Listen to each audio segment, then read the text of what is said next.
చూసే కాలాన్ని చూస్తా ఉన్నాం. భద్రతా భావం నుండి ఆదిలాబాద్ జిల్లా కేఆర్కే కాలనీ ఎంపీపీ పాఠశాలలో ఆరోగ్య పాఠశాల సీసీ కెమెరాలను జిల్లా కలెక్టర్ రాజర్షి షా ప్రారంభించారు.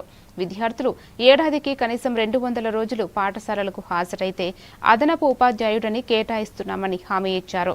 ప్రత్యేక తరగతులు, ఉదయం అల్పాహార పథకం, వ్యసనాలపై అవగాహన కార్యక్రమాలను నిర్వహించాలని అధికారులను ఆదేశించారు.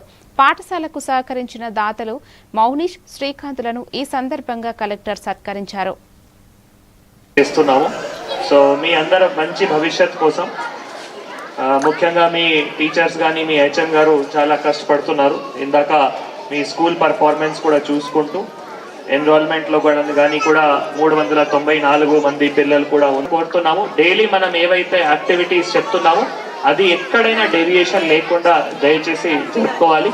ఈసారి కొత్తగా మళ్ళీ మనం ఇంగ్లీష్ స్పోకెన్ కోసం కూడా ఎక్కువగా ఫోకస్ చేయడం జరుగుతుంది. ఈ రోజు కూడా పర్సనాలిటీ డెవలప్మెంట్లో అన్ని ఎవరైతే మళ్ళీ ఎమినెంట్ పర్సనాలిటీస్ ఉన్నారో వారి జీవిత చరిత్రం గురించి పిల్లలకి ఇంగ్లీష్లో చెప్పి మళ్ళీ పిల్లలు కూడా మళ్ళీ వాటికి మొత్తం word by word, sentence by sentence మళ్ళీ ఇంగ్లీష్లో మెమరైజ్ చేసుకోవడం, ఇంగ్లీష్లో ఒరేటరీ స్కిల్స్ డెవలప్మెంట్తో పాటు పర్సనల్ హైజీన్ గురించి చాలా